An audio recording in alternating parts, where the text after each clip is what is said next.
বাংলাদেশে জামাত ইসলামী সম্পর্কে একটা নেগেটিভ কথা আমরা কোথাও কাউকে ছড়াতে দেখি নাই। শুধুমাত্র বারুইপাড়ায় কিছু সন্ত্রাসী গোষ্ঠী জামাত ইসলামী এবং ইসলামী ছাত্র শিবিরকে বিতর্কিত করার চেষ্টা করছে। একটা অনাকাঙ্ক্ষিত হত্যাকাণ্ড ঘটেছে। হত্যাকাণ্ড ঘটার সঙ্গে সঙ্গেই ব্যক্তিগতভাবে আমি এবং আমার দল বাংলাদেশে জামাত ইসলামী তার প্রতিবাদ করেছে, নিন্দা করেছে। সঙ্গে সঙ্গে তদন্ত করে যারা এই খুনের সঙ্গে জড়িত তাদেরকে আইনের আওতায় এনে উপযুক্ত শাস্তির ব্যবস্থা করার জন্য আমরা বারবার আবেদন করেছি। প্রশাসনকেও আমরা বলেছি সন্ত্রাসী কার্যক্রমের সঙ্গে জামাত ইসলামীর ন্যূনতম কোনো সম্পর্ক নেই।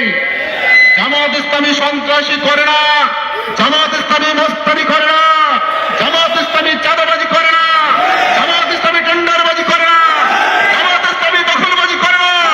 তাদেরকে জামাত ইসলামীর বিরুদ্ধে অপপ্রচার চালিয়ে তাদেরকে শান্ত করবেন না।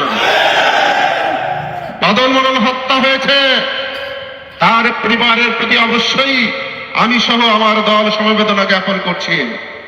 সাথে সাথে আব্দুল্লাহ মডেল বিএনপির নেতা সে আহত হয়েছে, তার দ্রুত সুস্থতার জন্য আমরা আল্লাহর কাছে দোয়া করেছি।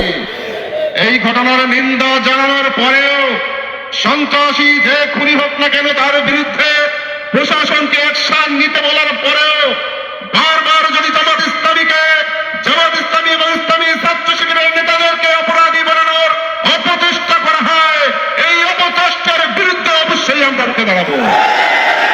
শুধুমাত্র বারুইপাড়া নয়, বাগেরহাটের মানুষ মনে করে দ্রুত পবিত্র চরিত্রের মানুষ ইমাদউদ্দিন, ছাত্র শিবিরের ছোট্ট ছোট্ট নেতারা যাদের নামে মিথ্যা মামলা দেওয়া হয়েছে, এই মামলা অবশ্যই প্রত্যাহার করতে হবে। আপনারা বলার চেষ্টা করেন।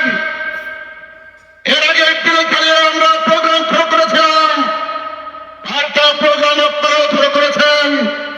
প্রশাসনের অনুরোধের কারণে সব ধরনের বিশৃঙ্খলা মুক্ত থাকার জন্য, গ্যাঞ্জাম মুক্ত পরিবেশ তৈরি করার জন্য আমরা বারুইপাড়া থেকে আমাদের কর্মসূচি প্রত্যাহার করেছিলাম। কিন্তু আপনারা সেই প্রত্যাহারটাকে দুর্বলতা মনে করেছেন।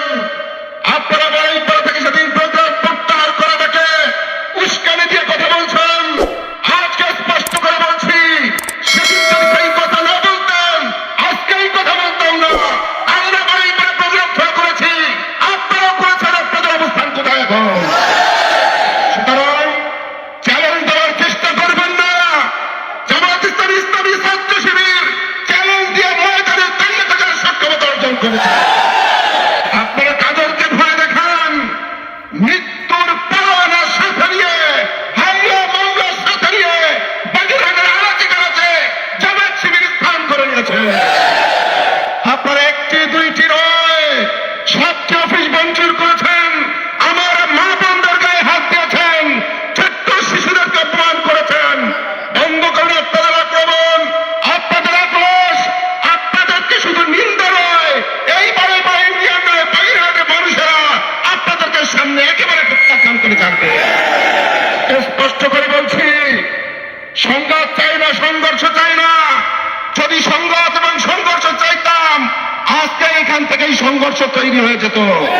সংঘাত সংঘর্ষ চাই না, শান্তিপূর্ণ পরিবেশে বসবাস করতে চাই।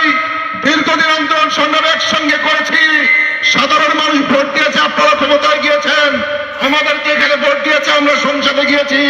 কিন্তু আপনারা সামনের স্থানীয় নির্বাচনকে কেন্দ্র করে নিজেদের আয়ত্ত এবং দখলে এলাকা নেওয়ার জন্য যে অপচেষ্টা পায়তারা করছেন, আমরা যদি সিদ্ধান্ত নিই আপনাদের অপচেষ্টা পায়তারা পরে এসে বিলম্বিত করতে পারবেন।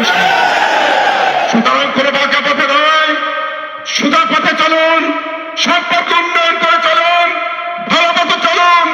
আপনাদের সঙ্গে সক্ষতা রেখেই আমরা সুন্দর বাড়ি পড়ে এবং বাঘায় করতে চাই।